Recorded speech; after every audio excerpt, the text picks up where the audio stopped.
Was Rolf Meyer 'n agent vir die ANC gedurende die CODESA onderhandelinge? Hulle weet, 'n generaal wat op die slagveld veg, word nie 'n verraaier genoem. 'n Man wat sy vyand in die gesig staar en sy posisie prysgee, dra daardie etiket as 'n verraaier vir die res van sy lewe.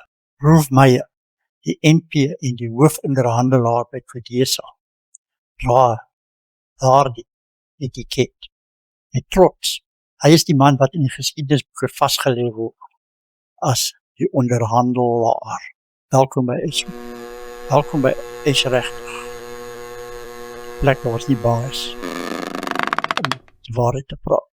Met elke dag kom daar meer en meer bewyse dat Meyer nooit die belange van Afrikaners verteenwoordig het en dat hy van die begin af as agent binne die NP geplant was deur die ANC om die ANC oorgang te bespoedig en dat die vriendskap met Ramaphosa eintlik net 'n dekmantel was en dat hy in werklikheid vir die ANC gewerk het.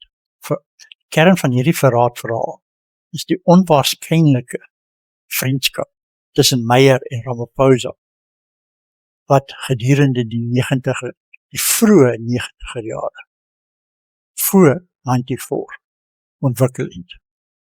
In die boek van Alistair Sparks, Tomorrow's Another Country, word daar beskryf hoe Ramaphosa en Meyer saam gaan visvang het. Meyer was eintlik 'n jagter en hy was nou nie eintlik 'n visserman nie, maar hy was saam met Ramaphosa op daai visvangploeg. Hy het nogal 'n vishoek in sy hand gekry en Ramaphosa het daai vishoek vir hom uit sy hand uitgehaal. Daarna het hulle 'n lekker skemerkelkie genuttig en so het die Rolf en Cyril show begin. Maar was hierdie verhouding net vriendskap? Was dit 'n dekmantel vir Meyer om sy eie regering te verraai, sy eie nasie te verraai? In die woorde van 'n lid van die ANC se onderhandelingsspan wat opgeneem was deur die African News Agency, het Meyer opgetree asof hy Ramaphosa se handler was. Die frase dui daarop dat daar iets meer as net blote samewerking tussen Ramaphosa en Meyer was. Meyer het die leiding geneem om radikale transformasie te versag of prys te gee ter wille van 'n gladde oorgang. Presies waar die ANC begaan het. Die grootste bewys van Meyer se rol as agent is die lot van die Afrikaner Volksfront onder generaal Constant Viljoen.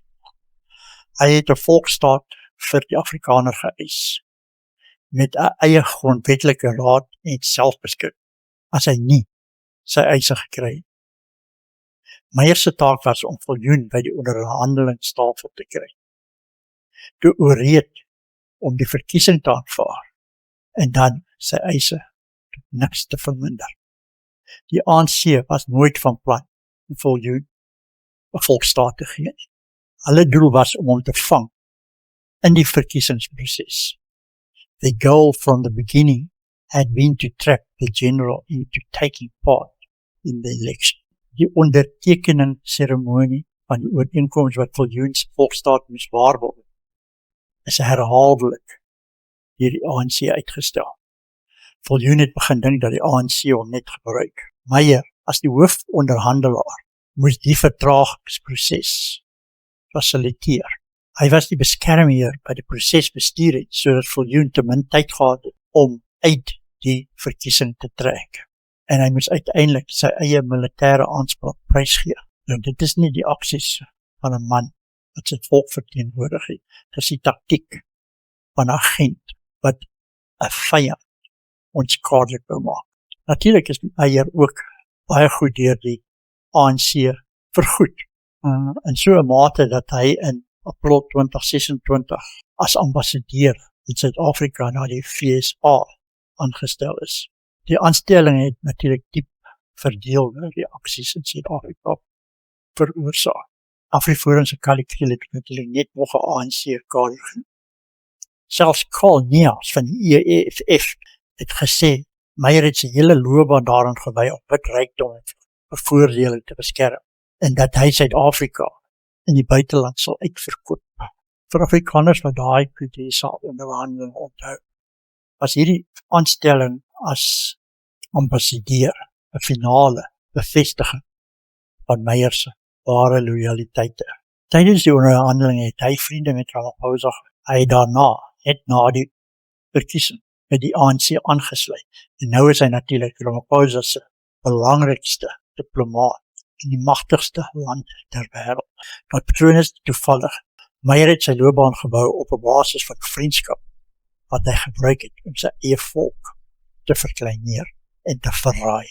As roep Meyer 'n ANC-agent, die historiese rekord verskaf 'n magdombewyse, die vriendskap tussen hom en Ramaphosa, die vertragingstaktieke wat hy toegepas het om die Volksfront te vernietig, sy aansluiting by die ANC in 2006, die aanstelling van 'n hoë diplomatieke pos. In al hierdie gevalle het Meyer die belange van sy eie volk prysgegee om die ANC se agenda te dien. Hy was nie 'n aktiewe spioen wat geheime inligting aan die vyand oorgedra het nie. Hy was 'n opportunis wat sy eie belange bo die van sy volk gestel het. En die gevolg was, die Afrikaner het sy mag, sy grond en sy toekoms verloor.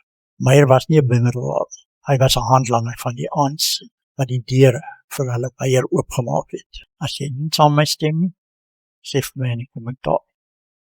As jy met my stem, gesels met my ook in die kommentaar.